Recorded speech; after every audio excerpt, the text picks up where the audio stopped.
están? Bienvenidas, bienvenidos a una nueva jornada de CNN Prime en este domingo, que como siempre es domingo también de tolerancia cero. Tenemos muchas noticias que contarles, algunas de ellas desde el sur del país. Vamos de inmediato con los titulares. Luego de que el alcalde Renaico se entregara para cumplir por fin la prisión preventiva por los distintos delitos sexuales que se le imputan, una de las víctimas junto a su abogado, acusaron que el jefe comunal ha tenido un trato privilegiado, argumentando que el edil se entregó por la puerta trasera de Gendarmería e incluso que se habla de que estaría recibiendo visitas. La diputada Catalina Pérez, en una entrevista exclusiva con La Tercera, dijo haber notificado durante la primera semana de junio al presidente de Revolución Democrática, Juan Ignacio Latorre, y además a la ex subsecretaria de Vivienda, Tatiana Rojas, sobre la denuncia contra la Fundación Democracia Viva. En el desarrollo de esta jornada, las reacciones apuntan a las dudas que genera esto sobre si se hizo todo lo que se pudo y debió y la importancia de continuar con la investigación. De cara a día decisivo a las elecciones de Argentina el 19 de noviembre, los candidatos a la segunda vuelta, Javier Milei y Sergio Massa, se van a encontrar este domingo en el tercer y último debate presidencial, el primero de hecho de la segunda vuelta además. Todo esto en medio de las encuestas que anticipan una leve ventaja para Javier Milei. La discusión se va a realizar a las 9 de la noche, en minutos, está todo preparado en la Facultad de Derecho de la Universidad de Buenos Aires. Y Colo-Colo venció 2-0 Unión La Calera con goles de Damián Pizarro y Carlos Palacios en el segundo tiempo. Con este resultado, el Cacique quedó a 4 puntos del líder Cobresal a 3 fechas del término del campeonato nacional. Todo esto y mucho más, aquí comienza CNN Prime.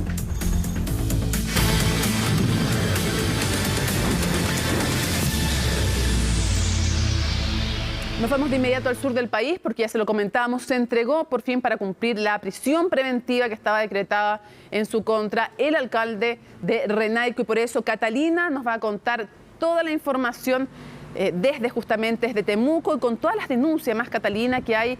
Catalina Sánchez, te damos la palabra.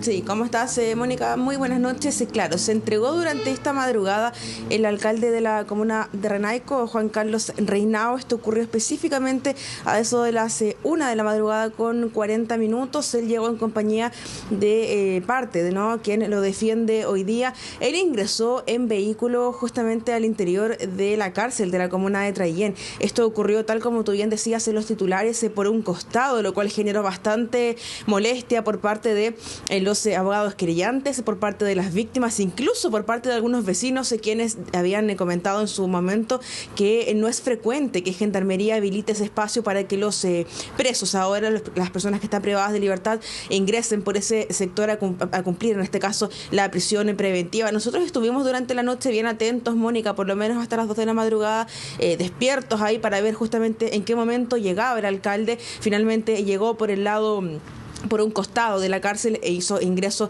junto con su abogado defensor. ¿Con quién pudimos conversar incluso? Fue con el abogado defensor. Cuando él sale de la cárcel ya había dejado el imputado en ese lugar y bueno, ahí comentó varios puntos que estaremos viendo más adelante. Pero primero te quiero comentar que minutos antes de que el imputado ingresara a la cárcel, él grabó un audio y lo envió a Radio Biobío, en el cual él dice: me estoy entregando, lo había dicho hace algunos días, lo estoy cumpliendo, y dice también entre varios puntos que lo hace por un lado por las víctimas, para que tengan seguridad, para que estén tranquilas de que él se va a entregar a la justicia para poder, él pide que se aclare también la verdad, mantiene su inocencia, dice que no hay ninguna prueba que hoy día pueda acreditar la participación en estos diversos delitos de índole sexual, violaciones, abusos e inducción al aborto que habrían ocurrido durante 14 años. Hay bastante información que comentar y solo para adelantarte, hoy día se confirmó a través del abogado querellante que 4 mujeres se estarían sumando a estas acusaciones. No hablamos de denuncias porque aún no han sido ingresadas, pero sí dicen haber sido víctimas del alcalde Juan Carlos Reinao. Por lo tanto, en los próximos días se podrían ingresar 4 nuevas denuncias, sumando así 9 casos en contra del alcalde de la comuna de Renaico. Pasemos a escuchar algunas palabras del alcalde, quien se refiere justamente a esta decisión de entregarse a la justicia durante esta madrugada, en este mensaje de voz que envió a un medio de comunicación y en el cual explica también por qué lo está haciendo. Hace unos días tomé una decisión de enfrentar la justicia, asumir el dictamen de un tribunal en el cual yo no estoy de acuerdo, porque soy inocente, y lo vamos a demostrar en los próximos meses en el tribunal. Si bien es cierto, tomé una decisión de no estar por esta zona, pero también he cambiado de decisión y decidí cambiar y ingresar al penal de Trayén. Tal como lo hemos dicho ya hace bastantes días, es el alcalde quien hoy día pide justicia. Él mantiene su inocencia, dice que no es culpable de lo que hoy día se le acusa de ningún delito. Son 3 delitos: violación, abuso y también inducción al aborto, que se han repetido, ¿no? Según han dicho también estas 5 mujeres a las que se sumarían estas otras 4 mujeres que se habrían contactado con el abogado querellante para también manifestarse, para también decir que habían sido víctimas del alcalde Juan Carlos Reinao. Como yo te comentaba, llegó durante esta madrugada, cerca de las 2 de la mañana, el alcalde junto con su abogado. Pudimos conversar muy breve con el abogado, no se quiso bajar del vehículo, estuvimos ahí sacando algunas declaraciones. Él comenta que fue el propio alcalde quien lo contactó, quien le comentó que ha estado reflexionando, que ha estado pensando y que tomó esta decisión de enfrentar la justicia para pedir que se aclare la verdad. Él dice que también influyó bastante la decisión de su familia, de su círculo cercano, de sus colegas de trabajo y también de sus amigos, y también dice que lo hace por las víctimas, para que ellas tengan un poco de sensación de tranquilidad, de saber que él está hoy día atrás de las rejas por los próximos 4 meses mientras se lleva a cabo la investigación. Hay varios puntos importantes en este caso, Mónica. El abogado querellante ha dicho también en algunas instancias que hay personas cercanas al imputado quienes habrían aparentemente entregado una declaración diciendo y afirmando que ninguna de estas relaciones había sido consentida. Así que son puntos fundamentales que ha tocado el abogado querellante, quien hoy día llegó hasta la cárcel en compañía de 2 víctimas. Pudimos hablar con una de ellas que estaremos viendo también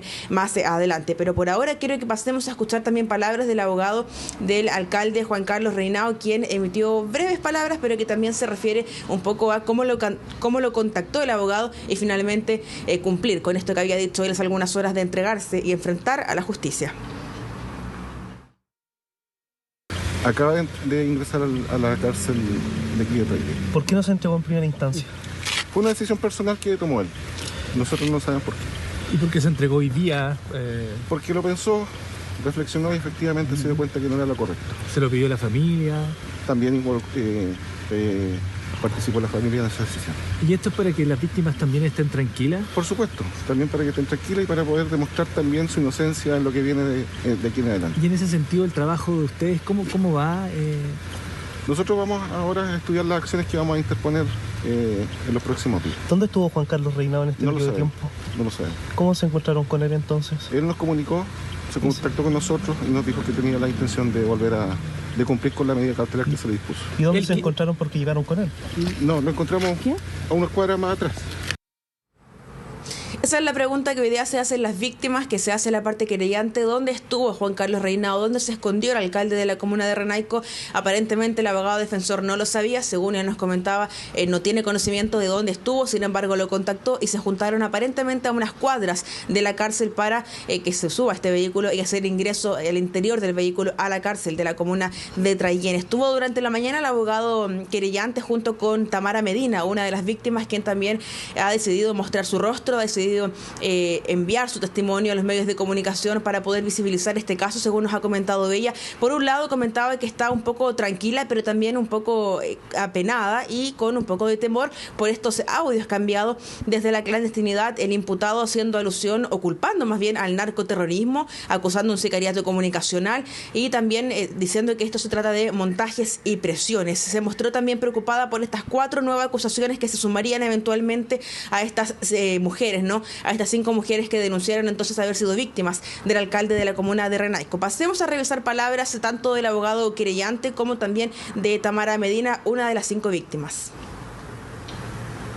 Pareciera ser que él quiere configurar una especie de atenuante de colaboración con la justicia, pero esto no es más que una farsa del alcalde aún en ejercicio de su cargo, quien ahora pretende seguir dirigiendo la comuna de Renaico desde la cárcel que está aquí atrás de mi espalda. A Reinao Marilao le tocaba presentarse derechamente en el penal. Eso sí, no entrar de una manera privilegiada por una puerta lateral, sino que entrar como lo hace cualquier delincuente por la puerta principal de la cárcel. Él en la cárcel está aislado, está en una celda aparte del resto de la población penal, gozando de visita actualmente. Esto lo sé yo porque acabo de entrar a ver un imputado que es cliente de mi estudio jurídico y en este sentido constatamos que se encontraba con sus familiares gozando de visita a menos de 12 horas de haberse entregado. No pasa nada, lo buscan, no lo encuentran, manda estos audios donde dice que es inocente, pero a la vez culpa otras cosas que nada que ver, pero en realidad su defensa no se basa en ninguna prueba más que solo decirlo. Y el tema que más me preocupa y me da miedo es esta imagen que él deja de haber escapado, de quedar en la impunidad durante 9 días, de que no lo encontraran nunca. Y que en realidad eso a mí me deja ver que en realidad tiene un círculo de gente que lo encubre demasiado poderoso, porque ¿cómo es posible que haya logrado evadir a toda la justicia de un país? No estamos hablando de pocas personas que lo estaban buscando, o sea, era prioridad nacional y no lo encontraron. Entonces, el nivel de protección que este hombre tiene es impresionante.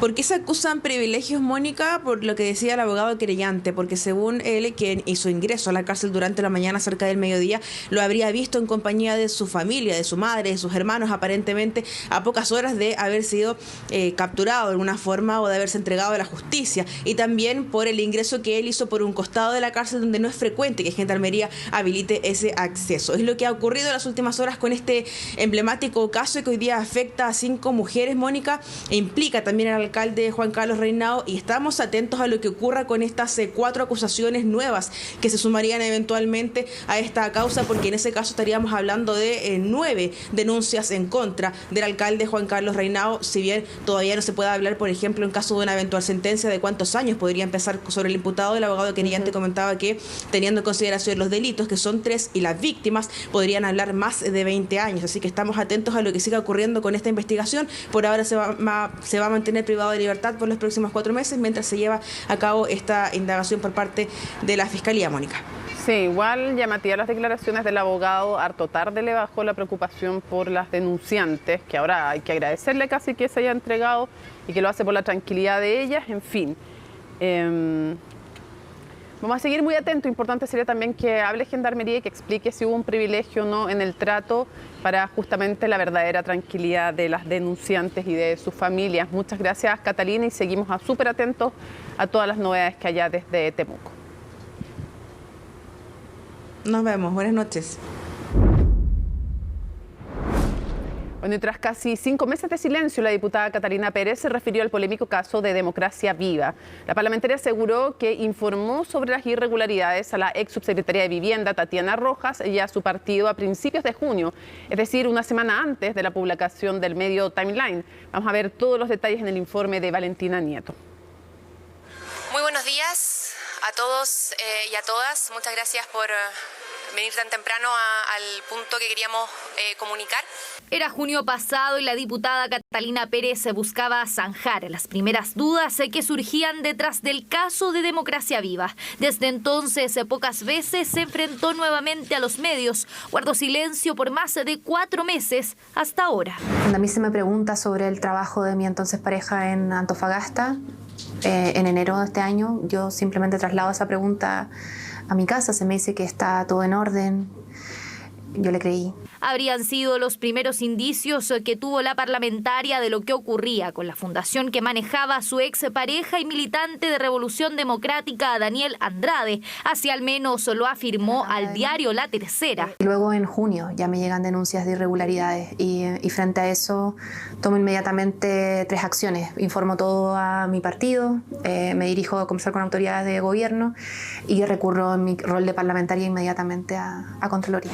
Hace asegura que fue a inicios de junio cuando recibió la denuncia de los funcionarios del Serviu de Antofagasta, solo una semana antes de la publicación del medio Timeline, quien fue notificado de las irregularidades, el entonces presidente de RD, Juan Ignacio Latorre, y la ex subsecretaria de Vivienda, Tatiana Rojas. Catalina Pérez simplemente confirma la tesis que tenemos nosotros de que el gobierno ha puesto un manto de opacidad, no ha permitido que la información fluya y han dicho una versión oficial.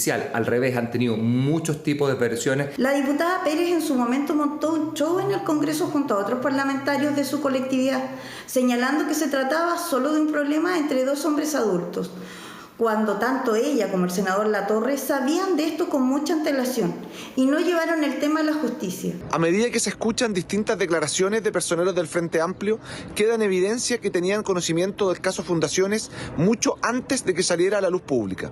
Pero lo que más impacta es que nadie reconoce ningún tipo de culpabilidad y se pretendan lavar las manos. Claro, porque según la diputada, los antecedentes se los habría entregado solo a la ex subsecretaria. Ni el exministro Jackson ni tampoco Miguel Crispi se habrían enterado por ella. Y es que incluso el asesor del segundo piso afirmó el pasado lunes que conoció el caso por un rumor. Miguel Crispi se enteró el día 7 de junio y lo único que hizo fue derivar el tema a la subsecretaria de la cartera de su momento, quien además a su vez no hizo nada y por lo tanto tuvo que salir del gobierno. Y eso nos parece de una falta de diligencia grave. Culpa a otras autoridades por el manejo de estos rumores.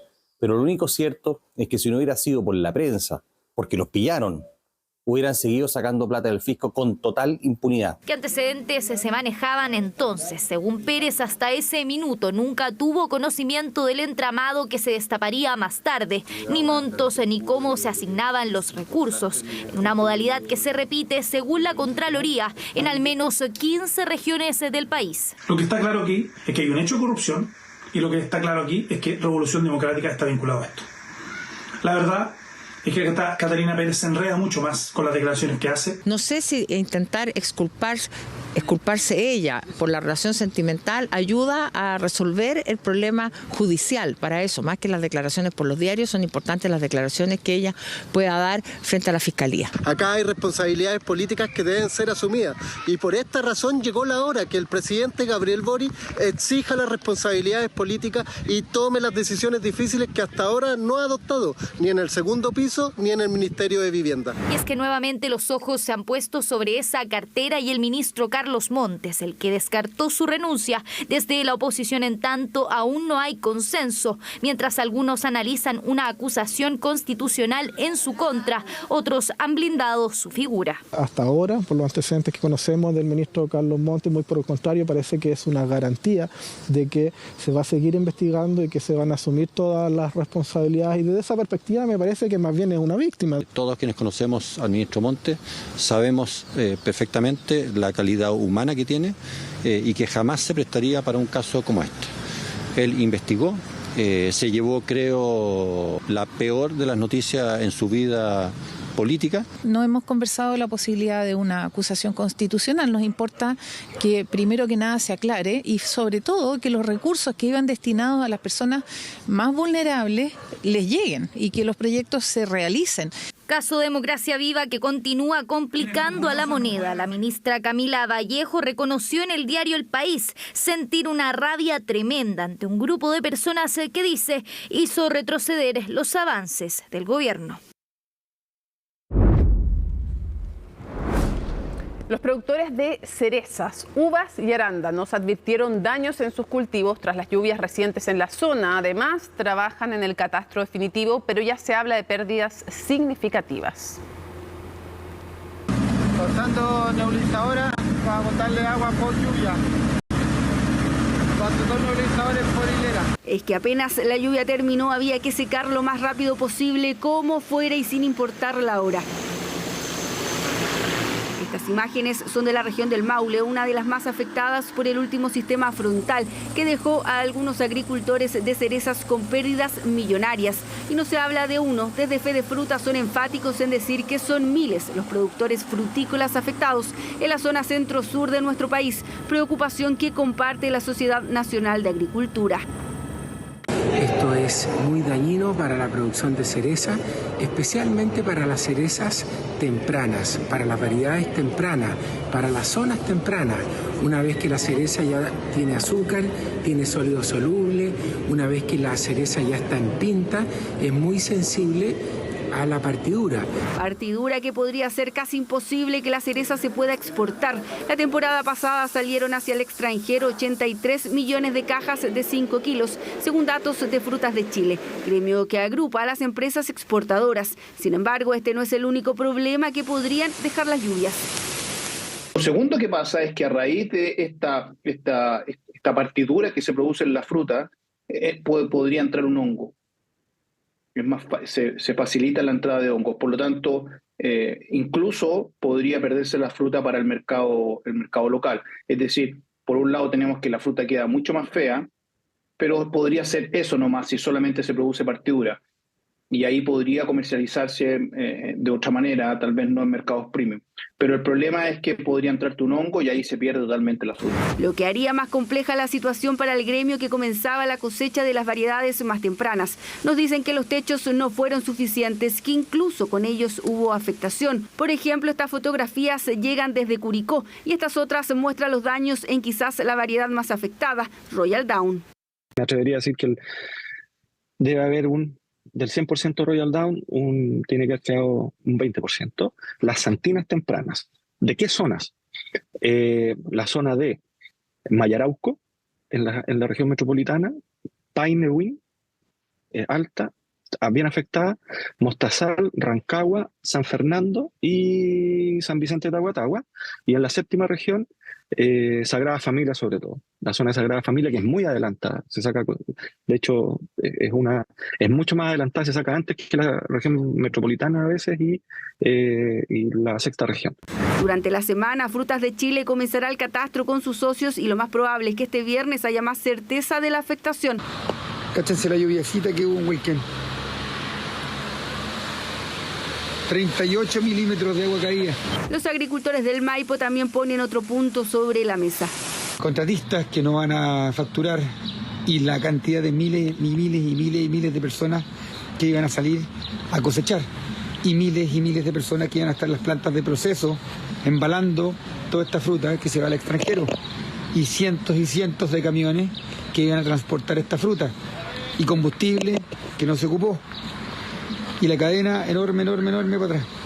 Complejo panorama para un escenario que aún no tiene un catastro definitivo, pero ya se habla de pérdidas significativas. Lamentablemente se repiten que son los mismos afectados de los temporales de invierno. En Sagrada Familia y Gualañé, principalmente, ahí se encuentran las cerezas próximas a cosecha y son los mismos agricultores que no han recibido ayuda por parte del gobierno desde los temporales. Por lo tanto, lo que le pedimos al Ministerio de Agricultura y Economía es que aceleren las ayudas. Se ha visto también muy afectada las bocatomas de los ríos, donde se había invertido a través de la Comisión Nacional de Riego muchos recursos, pero eran obras provisorias. Estamos solicitando una sesión de la Comisión de Agricultura del Senado lo antes posible esta semana para poder realizar este diagnóstico que es urgente. La cereza es una de las frutas más delicadas y quizás de las favoritas de la temporada estival, pero lamentablemente no es la única afectada. Se habla de daños también en uvas y arándanos. Y atención con lo siguiente, porque esta es una pérdida muy triste, porque a los 96 años murió Joan Jara. Ella no puede decirse que fuera solamente la esposa, la pareja del gran cantautor Víctor Jara. Ella fue una mujer con vida, personalidad propia, una artista con trayectoria propia, bailarina y sobre todo, nunca la vamos a olvidar, como activista por los derechos humanos. Fue además una fiel buscadora de la verdad, de la justicia en el horroroso crimen en contra de Víctor Jara. Ha fallecido a los 96 años y por supuesto que para todos sus amigos, para todo el mundo también de la cultura, de los derechos humanos, que debiéramos ser todas y todos, ¿no? Para todos nosotros como país, entonces, esas condolencias por la pérdida de una mujer que deja un gran legado, un tremendo testimonio.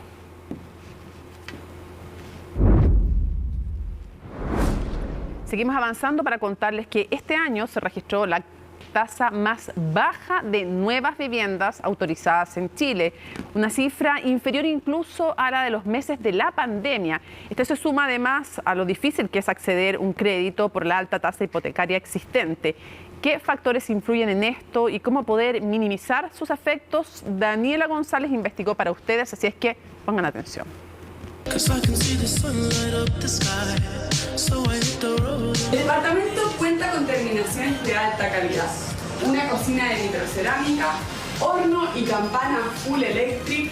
¿Cuántos no hemos fantaseado alguna vez con la idea de la casa propia? Un sueño de muchos, lamentablemente cada vez más lejano. La tasa hipotecaria alcanzó un promedio de 4,91%, la más alta desde el año 2009. Hoy en día es muy difícil poder optar a una vivienda propia. Por lo general siempre he escuchado que la gente está arrendando, pero que está comprando está difícil. Si uno no gana mucho dinero, te cuestionan que tienes que tener un sueldo básico, o sea, mínimo, entonces eso es lo que más cuesta en realidad hoy en día, que tener un crédito. Ni se me ha ocurrido porque todas las tasas están más caras y la línea de crédito tampoco te permite acceder a un monto calificado sin que tengas un sueldo muy alto, o sea, no están las condiciones de comprar.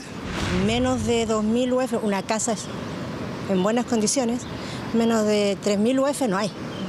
Que valga la pena y que sea como para una familia de 3 personas. Al menos que eso no hay. Es la tasa más alta en los últimos 14 años y la gente lo sabe. Muchos han decidido posponer la idea de comprar una casa o un departamento. Confían en que los créditos puedan ser más accesibles en un par de años. Como Mabel y su esposo, una pareja joven que decidió postergar el sueño de la vivienda propia. Sí, en realidad es un sueño en realidad. En este momento nosotros arrendamos. ¿Cómo que sea eso? Sí, claro, y estamos pensando que solo se queda en eso, en un sueño. Las tasas hipotecarias, lo que han subido la UF, como la relación tamaño de la casa versus la UF, porque antes era diferente, por poco UF era una casa como real, no una casita de fósforo. Entonces, claro, las posibilidades, los requerimientos para... Nosotros los dos somos técnicos en enfermería, por ende nuestro sueldo tampoco es muy alto y eso nos cierra más las puertas. Esto se debe porque los créditos hipotecarios, las tasas de los créditos hipotecarios están linkeadas a los bonos a largo plazo, no a los bonos a corto plazo, a las tasas que controlan las tasas de corto plazo, como pueden ser las tasas comerciales o de los créditos de consumo, ¿vale? Esas están más reguladas por las tasas de política monetaria del Banco Central, por ejemplo. Las tasas hipotecarias, como son a largo plazo, miran más los bonos a largo plazo. Y ha pasado que los bonos a largo plazo han subido su tasa de interés. Y a esto se suma la disminución en la tasa de permisos de edificación. En el año 2020, en plena pandemia, se autorizaban más de 90.000 nuevas viviendas al año. El 2023, solo 60.661. Se trata del desplome más grande en los últimos 30 años. ¿Las razones? En primer lugar, tenemos un stock muy importante hoy día de unidades. Hoy día tenemos casi 70.000 unidades en stock, con un porcentaje muy importante en entrega inmediata, lo que ha significado que además las distintas inmobiliarias no han querido ir partiendo nuevos proyectos sin antes salir del stock que tienen ahora. Sumado a esto, los costos de construcción y los costos inmobiliarios han ido aumentando cada vez más. Además de lo anterior, se ha intensificado la falta de certeza jurídica. Hoy día poder sacar un permiso de edificación, ni hablar de estudios de impacto ambiental, son cosas que cada vez dan menos certeza. Para que se haga una idea, los costos de construcción son aproximadamente el 50% del gasto inmobiliario. Estos han subido un 30% en el último tiempo. A esto se suma la menor demanda por propiedades y las dificultades crediticias de las empresas. Todo esto genera menor interés de las desarrolladoras inmobiliarias en generar nuevos proyectos. Del Ministerio de Vivienda y Urbanismo estamos tomando distintas medidas para apoyar a las familias en la compra de viviendas nuevas y también al sector de la construcción.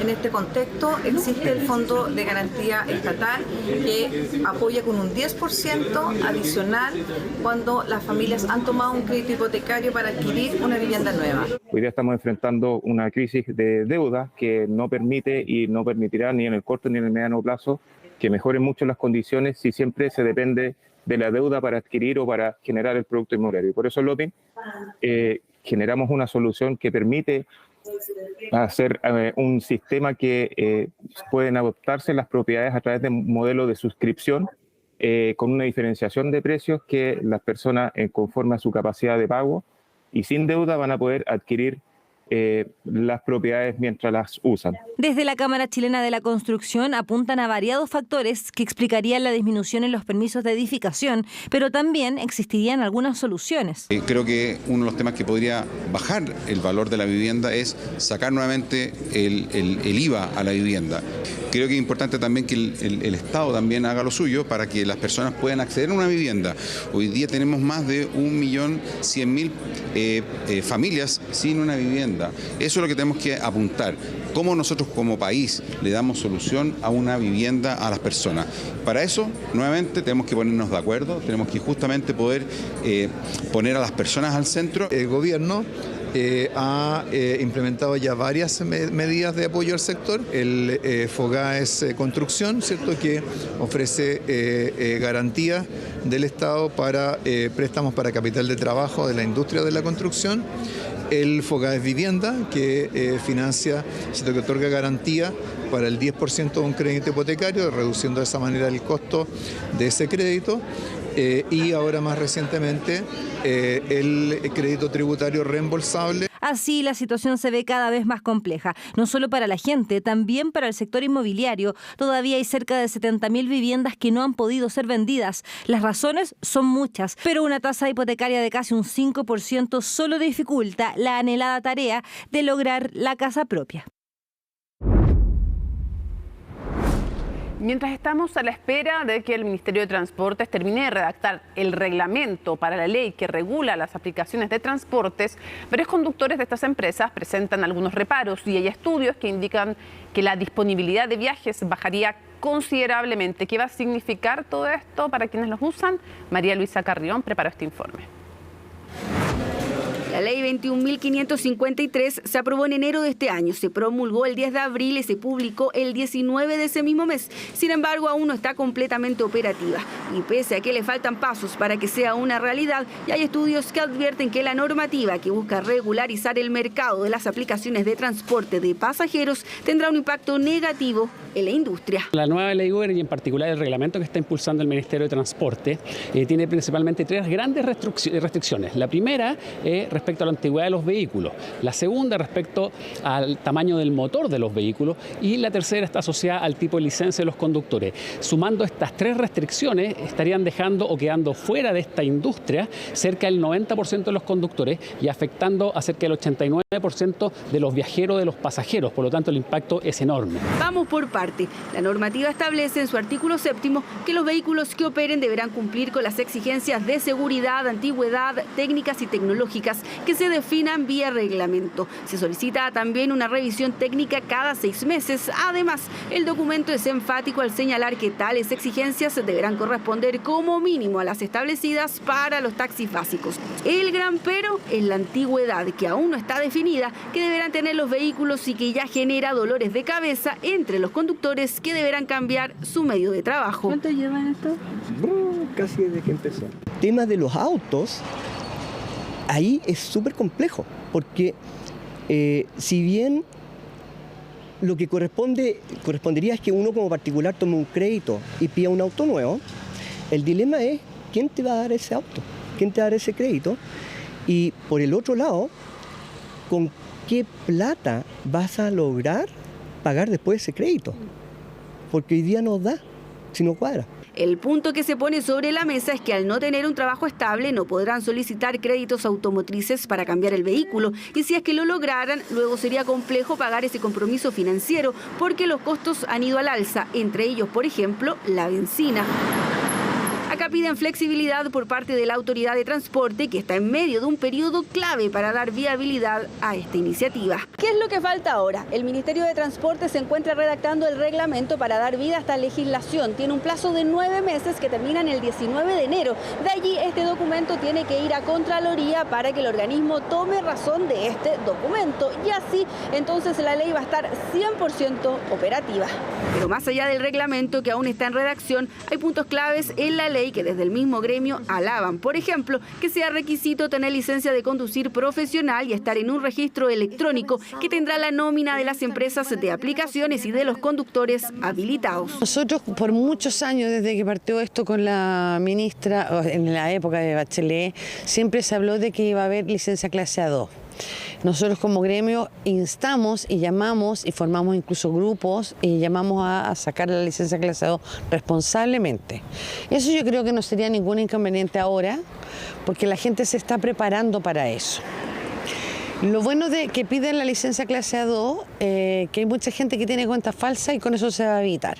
Cuentas falsas que a su juicio también se reducirán con el registro de conductores. Con todo, actores del sector insisten en que falta diálogo, al menos así lo señalan desde la institución que agrupa las aplicaciones de transportes. Como gremio creemos que la nueva ley es una buena noticia para el ecosistema de las aplicaciones, sin embargo, el proceso debe ser cuidadoso con los efectos negativos, ya que según análisis acabados, si el borrador del reglamento queda como está, se estarían desconectando cerca de 100.000 conductores del sistema. Creemos urgente y necesario que desde el Ministerio de Transporte se abra un espacio de diálogo y una mesa de trabajo con todos los actores, para así facilitar el acercamiento de posiciones y un acuerdo que permita aminorar el impacto directo a la ciudadanía. Análisis que ha hecho la Universidad Diego Portales, donde se indica que se reducirá la oferta disponible en un 89%, que los viajes disminuirán en torno a la misma cifra y que lo harán aún más en algunas regiones, como en Tarapacá, O'Higgins, el Maule, Biobío y la Metropolitana, todas con porcentajes iguales o superiores al 90%. Creo que se están sumando demasiados costos los conductores, lo cual va a suceder de que no va a ser rentable. Y de a poco se va a ver una alta deserción de conductores por un tema operativo, ¿no? Y Federico no descarta esa alternativa. Bienvenido a Milanesa Factory. Hoy te voy a enseñar a preparar una exquisita milanesa. En la actualidad tiene una pyme de fábrica de milanesa que complementa con su trabajo para la aplicación. Ya tiene pensado qué hará. Yo voy a esperar este periodo de ventana, una vez que salga el reglamento. A lo mejor el mercado se normaliza, ¿no es cierto?, en cuanto a la oferta y la demanda. Pero si veo después en el momento que la situación no es rentable, directamente prefiero vender mi vehículo o ocupar ese capital de trabajo en un emprendimiento u otra cosa. Todo está en manos ahora del Ministerio de Transportes, al que le queda como plazo poco más de 2 meses para terminar de redactar el reglamento que le dará cuerpo a la legislación que, sin estar 100% vigente, ya genera polémica. Lo que viene a hacer la Ley de Empresas de Aplicaciones de Transporte es regular y elevar los estándares de estos servicios de transporte de modo que sean más seguros. Interesa aquí poner el foco en el pasajero, que no solamente reciba un servicio eficiente, sino también un servicio seguro. Foco en el pasajero, dice el secretario de Estado. Pasajeros que también agradecen algunos de los cambios normativos. De todas maneras es mucho mejor y más seguro para todos, para el cliente y el chofer mismo. La licencia profesional más que nada debería ser necesario, además de tener, por ejemplo, los papeles al día, que tenga un seguro respecto a eso. Sí, mucha más confianza, uno va a ir más tranquilo también. Yo creo que si me da más información de la persona que conduce, sí. En tanto, a la espera del reglamento hay algunos plazos que ya están claros. Por ejemplo, una vez que sea aprobado, los conductores de estas empresas de transporte tendrán 18 meses para obtener una licencia profesional. Cambios que se vienen, que no estarán listos antes del 2024, pero que cambiarán la forma en que se usan estas plataformas para solicitar un viaje.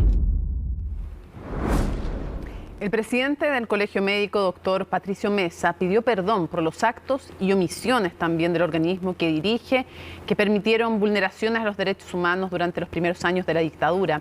El inédito gesto lo hizo al presentar el informe de la Comisión Verdad y Memoria, que fue elaborado con motivo de los 50 años del golpe de Estado.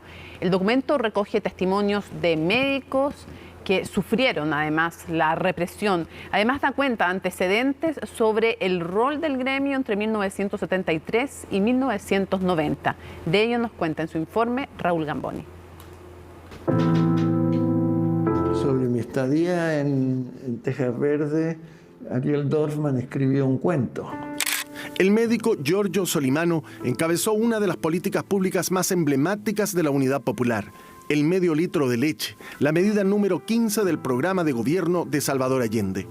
Ayudó a reducir la desnutrición en el país y fue un modelo para otros países de América Latina. Yo con otros detenidos somos llevados en camionetas a un lugar que en ese momento no conocíamos y terminó siendo el lugar del centro de represión de Tejas Verdes, creado en el lecho del río, cerca del puente que conduce a Santo Domingo. Ese fue el lugar de detención y de tortura, en el cual yo estuve aproximadamente 2 meses sometido a los mayores rigores de ese tiempo y afortunadamente salvé con vida. El médico y comandante de la FACH, Álvaro Yáñez del Villar, fue el primer director del programa de control de tuberculosis del entonces Servicio Nacional de Salud, creado en 1973, un hito de la salud pública en Chile. En esos años, la enfermedad se propagaba profusamente entre la población más vulnerable con una alta mortalidad. Cuando almorzaba en compañía del doctor Fernando Monkever, fue detenido. Yo no sabía dónde, pero lo calculé, porque en el camino me amarraron las manos, me colocaron una capucha, no me dijeron dónde iba, pero estaba en la Academia de Guerra Aérea. Quedé un par de semanas en la academia, sometido a interrogatorios, a malos tratos, tortura, sin haber un motivo específico para ello. Realmente no tenían una causa contra mí, salvo mi antecedente político. Yáñez llegó a la ex cárcel pública de Santiago compartiendo el patio con otros funcionarios de la FACH sometidos a consejos de guerra. Era el único médico y entonces pasé a ser el médico del patio. Y me preocupaba de recibir a la gente que llegaba y pude darme cuenta de la brutalidad de las detenciones. Ahí conoció al general Alberto Bachelet, padre de la expresidenta de la República, Michelle Bachelet, del cual sabía que tenía complicaciones cardíacas. Y un día Alberto me dice, me van a llevar de nuevo a la Academia de Guerra Aérea. Y estoy muy inquieto. Quédate tranquilo, le dije, a ti no te van a hacer nada. Es políticamente inconveniente que te toquen. Efectivamente no lo tocaron, pero lo tuvieron 6 horas de pie inmóvil, escuchando cómo torturaban a una persona que había trabajado con él, a la que le hacían preguntas para comprometerlo a él. Lo traen de vuelta a la cárcel, a la mañana lo veo, me dice, estoy terriblemente mal. Y estaba con un problema de descompensación cardíaca. Y fui a hablar con el alcaide. Me dijo, no lo puedo mandar. ¿Por qué? Tiene que autorizarlo la Fuerza Aérea. Bueno, pida la autorización por llamada telefónica. No, tengo que hacer un oficio. Además no tengo con quién mandarlo, mándelo conmigo, le digo. Póngame todas las cadenas que quiere, yo lo acompaño y lo entregamos al hospital José Joaquín Aguirre, donde lo pueden atender, porque está mal, se puede morir. Estábamos en eso cuando me llaman, está mal el general. Le fui, ya con un paro cardiorrespiratorio, comenzamos la reanimación, masaje cardíaco, respiración boca a boca.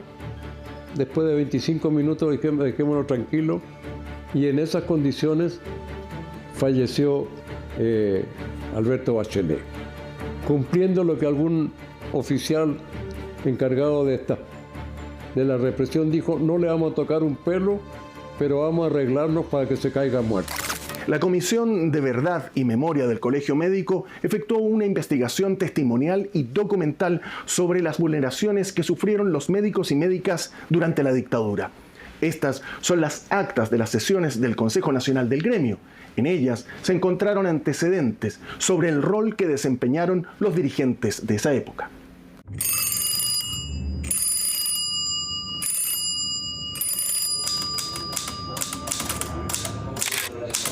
Leer estas actas es realmente doloroso. Cuando uno ve cómo se comentaba y cómo se argumentaba y justificaba la vulneración de los derechos humanos que estaban sufriendo algunos colegas, la persecución que estaban sufriendo algunos médicos y médicas, es importante señalar que en este informe se señala que, como una conclusión, que el Colegio Médico colaboró en la delación de algunos de los colegas en este primer periodo. Este tema normalmente genera divisiones, discusiones, distanciamiento entre las distintas personas. A nivel de nuestro colegio, la seriedad y el rigor histórico con lo cual esta comisión y este departamento ha enfocado el tema de lo que tuvo, de las acciones del Colegio Médico, es tan potente que esto ha llevado a tener consenso y unión. Más que distanciarnos, está fortaleciendo los vínculos de unión entre los distintos asociados de nuestro colegio y creemos que eso es tremendamente importante. En diciembre del año 73, frente al ministro de Salud, en un momento un consejero le señala al ministro, digamos, que el gobierno ha sido muy blando en sus medidas y que en realidad lo que daba esto era para una decapitación colectiva, ¿no? con esos términos. Lo que evidentemente a la luz de hoy en día es realmente muy doloroso escuchar que un colega se refiere así a los demás médicos y justifica, y no solamente pide más mano dura, digamos, en el fondo, ¿no? Las autoridades de ese momento, tanto de salud como de gobierno, deciden crear la cárcel de los médicos. Calle Agustina, entre Maquiver y Miraflores. Allí había un edificio antiguo, grande, espacioso, que ahora obviamente no existe, hay un gran edificio ahí, y entonces se crea la cárcel de los médicos. Estaba a cargo de la Fuerza Aérea de Chile y recluyó ahí a médicos que empezaron a reunir y a traerlos de distintos centros de detención y tortura. Y recibimos el testimonio directamente de médicos que estuvieron detenidos allí y que fueron sometidos a una especie de juicio por parte de un fiscal de la Fuerza Aérea, juicio que nunca llegó absolutamente a nada. Ellos estuvieron ahí o fueron derivados posteriormente a otros centros de detención o fueron liberados. Ahí cambian las condiciones y yo creo que sí, hay ya una alarma internacional. Y tal vez la reacción del régimen en ese momento era decir, bueno, pongámoslo un poco en mejores condiciones, de tal manera que veamos que están vivos. A fines del año 73, la Asociación Médica Mundial envió una carta al Colegio Médico consultando por las denuncias que había recibido respecto a graves vulneraciones de derechos humanos que estaban sufriendo médicos y médicas, detenciones, tortura, asesinatos y desapariciones, y la respuesta que el Colegio Médico, que está publicada en la revista Vida Médica y en las actas del Consejo, la respuesta formal del Colegio Médico fue negar esos hechos, a pesar de que lo sabían, y además atribuirlo a una campaña internacional de difamación contra el régimen. Darwin Arriagada era el director del Servicio Nacional de Salud en ese momento. Me dice, sí, aquí estoy firmando la autorización para que se vaya y vea que no lo matamos. En esos términos es que yo quedo ya liberado para poder salir de Chile.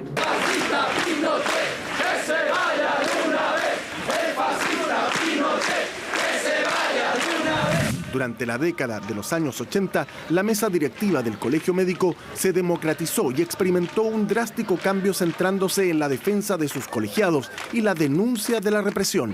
La recuperación de la democracia se transformó en un objetivo principal del gremio, que comenzó a sancionar a los que prestaron asesorías en sesiones de tortura.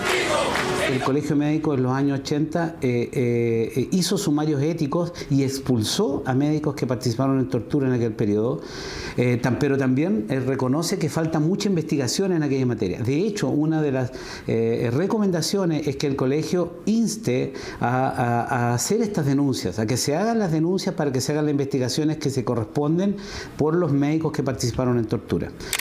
Los torturadores me preguntaban, y probablemente a otros colegas también, qué podían hacer para evitar que se le murieran los torturados. Y ello yo creo que llevó a que las autoridades de ese tiempo médicos para examinarlos antes y después de la tortura. incluso nos decían, porque muchos, hay algunos, no solo no me estoy refiriendo a que sean los médicos, los torturados, los que estaban, los prisioneros, cuando se mueren los embolsamos y los tiramos al mar.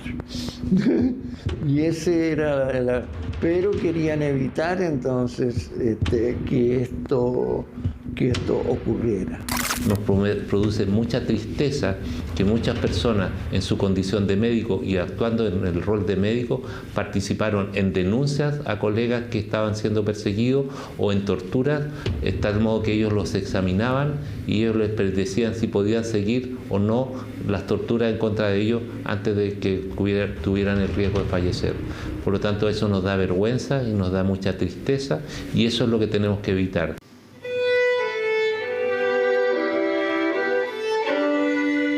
Recordando a los médicos y médicas desaparecidos y ejecutados durante la dictadura, se hizo el lanzamiento y entrega al Ministerio de Justicia del informe de la Comisión de Verdad y Memoria del Colegio Médico. En el aula magna de la Escuela de Medicina de la Universidad de Chile, el gremio asumió su responsabilidad. En mi calidad de presidente del Colegio Médico de Chile y en representación del Consejo Nacional, pido perdón por todos los actos cometidos por el propio Colegio Médico y por aquellas omisiones que facilitaron o agravaron las vulneraciones de derechos humanos sufridas por médicos y médicas y sus familias a partir del 11 de septiembre de 1973 hasta el año 1980.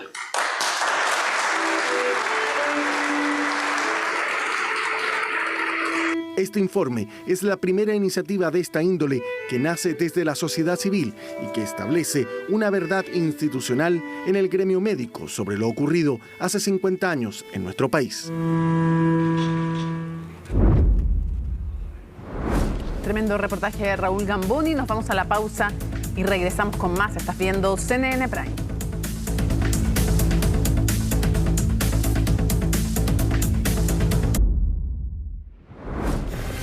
Estamos listos junto a Laura para revisar todas las informaciones internacionales. ¿Cómo estás? Buenas noches. Estamos mirando al otro lado de la cordillera. Así es, Mónica, ¿qué tal? Buenas noches. Con respecto a este debate presidencial, el tercero y el último que se desarrolla en Argentina, en la Universidad de Buenos Aires, en estos momentos justamente están debatiendo los candidatos, el peronista Sergio Massa, oficialista, y también Javier Milei por el lado de Libertad Avanza. Está en vivo, eso es lo que está pasando ahora mismo. Exactamente, ahora mismo están debatiendo con respecto a las relaciones de Argentina en el mundo y lo que hemos visto hasta ahora, porque también se habló sobre economía, que es uno de los temas más importantes, por supuesto, en el país. Se le ve un poco más ahí alterado a Javier Milei, que también es parte de la forma en que debate él. Sergio Massa también en su mismo estilo está más tranquilo respondiendo. Podríamos pasar a escuchar parte de lo que están debatiendo en estos momentos, ¿no? ¿Cierto? Pasemos a escuchar. Parece que vino a desmentirse de lo que dijo durante toda la campaña. Por eso la gente te tiene miedo. Y sabes una cosa, tenés que decir claramente, Thatcher es tu ídola, ¿los Kelpers tienen derecho a la autodeterminación? ¿Sí o no? De vuelta, yo no contesto por sí o por no lo que vos plantees. Yo lo que señalo es que en la historia de la humanidad ha habido grandes líderes. Digamos, la señora Thatcher fue, así como lo fue Reagan, como lo fue Churchill, y como otros, o como De Gaulle, o como otras personas que a lo largo de la historia han tenido un rol significativo. Digamos, lo que pasa es que yo entiendo, Thatcher tuvo un rol significativo en la caída del muro de Berlín, que parece que a vos te molesta que se haya caído y aplastado a la izquierda. Entonces ese es tu problema. Primero, Thatcher es una enemiga de la Argentina, ayer, hoy y siempre. Y nuestros héroes son absolutamente innegociables, por más que para vos sea una figura Thatcher. Para mí no lo es. Para mí es una enemiga de la Argentina. Defiendo la soberanía de Malvinas y creo además que sería importante que digas si los Kelpers tienen derecho a la autodeterminación o no, porque dijiste que lo tenían. Mirá, te voy a contar algo para que se entienda la falacia en la que estás cayendo, Sergio. Con ese criterio, digamos, como cuando Alemania en el 74 le hizo 4 goles a Argentina, Cruyff la rompió y hizo un desastre, vos tendrías que considerar que Cruyff es un pésimo jugador, o con los goles que nos hizo Mbappé en la final, tendrías que despreciarlo porque nos hizo los goles. No, digamos, una cosa no tiene que ver con la otra. Nos tocó una guerra y esa guerra la perdimos. Bien, ¿sí? Ahí se están refiriendo entonces a... Yo te digo de inmediato que podría adivinar que Massa está pensando en este minuto, decirle que está trivializando el tema de las Malvinas al comparar con el fútbol. Sí. Viene eso como vino antes, el tema del Papa, que también se lo había sacado ya en un debate y se lo vuelve a sacar obviamente, y también del otro lado Javier Milei le reprocha la situación increíblemente desastrosa en lo económico en que está sumida Argentina, siendo él el ministro de Economía, pero como despegándose de eso, Massa. Claro, él siempre Massa lo que ha intentado en estos últimos tiempos despegarse del gobierno que él mismo forma parte como ministro de Economía. Y antes como presidente de la Cámara de Diputadas y Diputados, si él era el jefe de la mayoría parlamentaria, el líder. Así es, entonces claro, eso es lo que ha intentado, porque por supuesto Javier Milei la estrategia ha sido reprocharle en el fondo de que él forma parte del gobierno que tiene una crisis económica tremenda Argentina. Esa es el ministro de Economía. El ministro de Economía, esa es la estrategia que ha utilizado Milei en ese sentido, pero claro, Massa también le reprocha todos estos errores que se han cometido durante la campaña, este tema del asesor, el ideólogo que decía cortar relaciones con el Vaticano, por ejemplo, este tema también de acortar al máximo el Estado, y lo que también ahí le sacan el tema en cara de qué pasa con los subsidios. De hecho, Milei decía, no, yo no voy a sacar los subsidios, pero quiere recortar al mínimo el Estado, entonces ahí también... Y no fue lo que dijo antes. Antes dijo que sí iba a recortar los subsidios, lo dijo así, están las entrevistas. Puede cambiar de opinión, por supuesto, puede cambiar de opinión. Sí. Puede también modificar el programa en vista de que se junta con parte de Juntos por el Cambio. Sí, claro, pero hay que explicitarlo. O sea, claramente ambos tienen tremendos puntos débiles y hay muchos argentinos que van a votar porque les gusta Massa, porque les gusta Milei, pero hay otros que van a votar por el mal menor y que no les gusta ninguno de los dos candidatos. Sí, de hecho, para ir cerrando, justamente Sergio Massa hablaba en una entrevista con El País, este voto es Milei sí, Milei no. Así es parte de lo que se ha desarrollado esta campaña. Por supuesto que mañana, bien temprano, les contaremos todos los detalles con respecto a cómo se desarrolló entonces este debate, pero ahora nos vamos hasta España porque ahí también ha pasado algo importante. Han habido protestas multitudinarias, quizás las más multitudinarias de estas 10 jornadas, protestas contra la ley de amnistía con los independentistas catalanes, esta que pactó justamente el presidente del gobierno español, Pedro Sánchez, para lograr un acuerdo de investidura que se desarrollaría la próxima semana, de hecho, entre el miércoles y el jueves. Y precisamente también se estaba levantando esta posibilidad, al menos entre las voces de los manifestantes y también del líder de Vox, sobre una huelga general en contra de esta ley de amnistía. Sobre eso les contaremos entonces en la siguiente nota.